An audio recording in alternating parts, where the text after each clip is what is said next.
Bonjour et bienvenue dans ce 5 minutes dans l'actu du 28 janvier.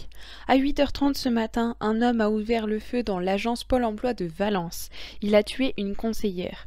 L'ingénieur de 45 ans est entré et s'est présenté comme un demandeur d'emploi sans agressivité, mais au moment de partir, il se retourne et tire, un tir pour tuer, selon le procureur. Devant une vingtaine de personnes, il prend la fuite pour se rendre à Guilherande-Grange, une commune à l'ouest de Valence. Il se rend dans une entreprise et tire sur la DRH. Trop grièvement blessée, elle succombe à ses blessures à l'hôpital. Les policiers ont réussi à arrêter le tueur à 9h45. 3 policiers ont également été légèrement blessés. Le suspect aurait été licencié de l'entreprise ardéchoise il y a une dizaine d'années. Des cellules psychologiques ont été mises en place dans les 2 établissements. Les agences Pôle emploi du département ont fermé leurs portes aujourd'hui et une minute de silence sera observée demain. Comme je le disais hier, rien n'était gagné pour Charlie Dalin, le premier à franchir la ligne d'arrivée du Vendée Globe. C'est en effet Yannick Bestaven, 3e arrivé, qui est sacré vainqueur de la course grâce à la déduction de temps accordée après son aide décisive dans le sauvetage de Kevin Escoffier. Je tiens également à souligner la performance de Damien Seguin, né sans main gauche et champion paralympique 2,4 mètres 2 fois. Le vainqueur du Tour Voile de 2016 a réussi un des plus grands défis de sa vie et finit 6e du Tour en 80 jours. Le fauteuil de l'Académie française, autrefois occupé par Jean d'Ormesson, a été rempli par Chantal Thomas, romancière et essayiste. Elle a été élue aujourd'hui à la majorité au premier tour à 12 voix contre 3 pour les autres candidats, et devient donc la 10e académicienne de l'histoire. Après le passage à tabac de Yuri, 15 ans, le 15 janvier, 10 jeunes ont été interpellés. 9 mineurs et 1 majeur ont été placés en garde à vue pour des chefs de tentative d'assassinat, d'association de malfaiteurs en vue de commettre un crime et de vol en réunion avec violence.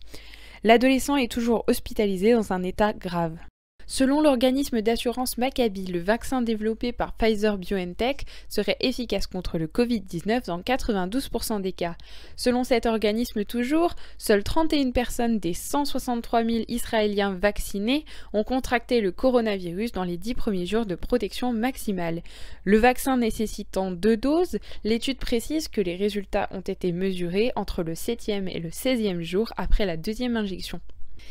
Et toujours sur le sujet de ce vaccin, les fabricants Pfizer et BioNTech assurent qu'il serait efficace contre les différents variants. Après des tests in vitro sur le sang d'une vingtaine de patients participant à l'essai clinique, les laboratoires expliquent qu'un vaccin spécifique ne serait pas nécessaire. Ils précisent toutefois que la neutralisation des anticorps était légèrement plus faible dans les cas des variants. Je précise quand même que ces tests ont été réalisés en laboratoire et non en clinique et que donc tout cela reste à prouver sur une population réelle. Et vous avez sûrement déjà vu cette photo du sénateur Bernie Sanders ou un de ses détournements sur les réseaux sociaux. Ce dernier a annoncé que les bénéfices des ventes de produits avec cette photo, atteignant 1,8 million de dollars, seraient reversés à des associations caritatives. Des t-shirts, pulls et autres produits dérivés mis en vente sur le site du sénateur il y a 5 jours ont été épuisés en seulement 30 minutes. Et comme d'habitude, on fait un tour des dernières infos que je viens d'avoir. Tout d'abord, Jean Le Cam vient de finir son tour du monde en 81 jours. 8e a passé la ligne d'arrivée, il est classé 4e après la bonification due au sauvetage de Kevin Escoffier. Et une fuite d'azote liquide dans une usine à Atlanta en Géorgie a causé la mort de 5 personnes et l'évacuation de 10 autres à l'hôpital. Les causes de la fuite ne sont pour l'instant pas connues. Et voilà, c'est la fin de ce petit tour de l'actu, j'espère qu'il vous aura plu. Si c'est le cas, n'hésitez pas à liker, partager et commenter. Et je vous retrouve demain pour un nouveau tour de l'actu.